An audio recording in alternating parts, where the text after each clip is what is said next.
What's good, family? What's good? It's your boy, Urban Sports Guru. I want to holler at y'all, get y'all my take on this whole job and Moran situation. Um,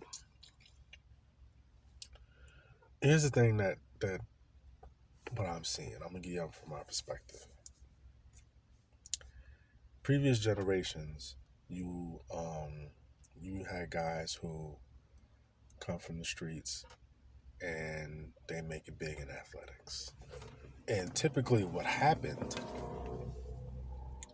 you had big homies, you had big bros who never let that guy who was the athlete really be front line like that. That's the one thing they don't tell you. They never let that athlete dude be front line because the big homie was smart enough to know, like, homie, you got a chance to get out of here. So a lot of the NBA players and previous generations that you see throwing up signs and all of that, they were never really front line. But once they got on, they still had to tie to the street because they were affiliated, they were connected directly. And you would hear and see about them getting into certain situations, whatever the case may be, once they got on and they got the bag. But a lot of those guys, like I said, they already had the tie to the streets. They was already there. That's not what I'm seeing with Ja Morant.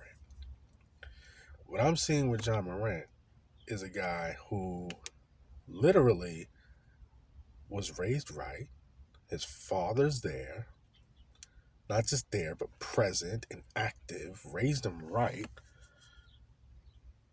But now that he has the bag,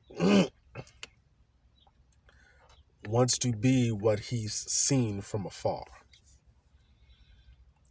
And the evidence to me that speaks to that is not just him showing the gun on the IG Live, it's the way he did it.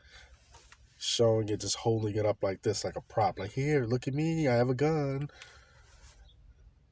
Like, that to me, in my experience, is someone who, like, there was nothing authentic about that.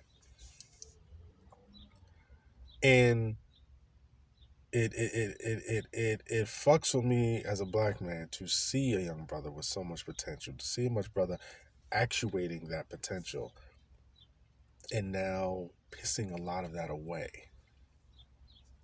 Because you're trying to appease to a certain audience.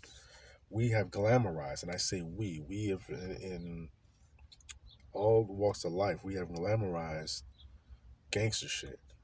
Whether you partaking in it or not, somehow, some way, we've all glamorized it to the point where now we see this generation that wasn't seemingly touched by it, but now that they have the money, they want to embody that.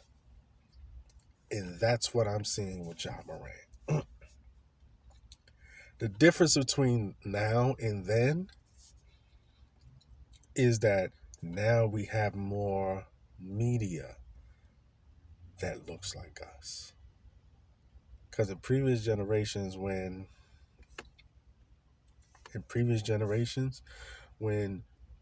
there was always white media. So when a white boy did some fucked up shit, there was always white media to give him a nice puff, not difficult interview. So you can do that and move on. We didn't have that. There was some black journalists, but they weren't guys who had their weight up like that. I'm seeing all this when I look at the interview that Jalen Rose gave him. Gave him a nice puff interview. Never have to answer any really tough questions. Never really had to go there.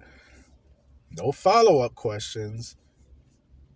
And he goes to some treatment center, whatever he did for 8 days, 10 days, and now all of a sudden he's well.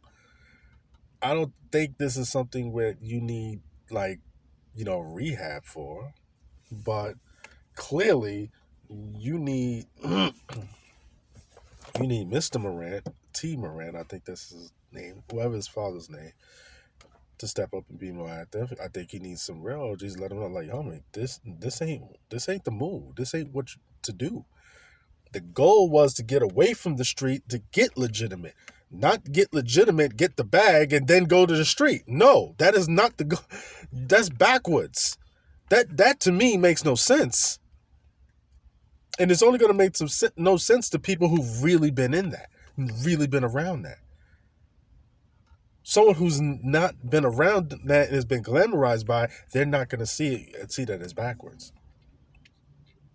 They're not, and that to me is the sad commentary.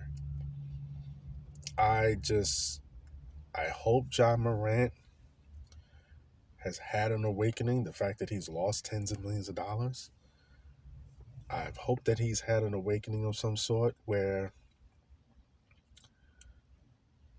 the constant incidences that we've been hearing about, he does not engage in, and he makes sure that his team around him does not engage in, because your team around you engages in the shit and you're going to get blamed for it. You're the big dog. We don't know their names. They know your name. And I think he has to have an understanding. People aren't going to give you hundreds of millions of dollars without expectations. And those expectations are not just on the field of play. Those expectations about how you carry yourself out there in the world. You say, no, it don't matter as long as you keep dropping buckets. Yes, it does matter. And he better be thankful that he has such a player-friendly commissioner in Adam Silver, because David Stern, he would have been suspended the rest of the season without question. And it gets to me because so much of this is self-inflicted. Why you put this on live? Why? Let someone else rat you out. Don't rat yourself out. All of these things is just really, really annoying. But the fact that these things are self-inflicted, that means they can't be self-corrected.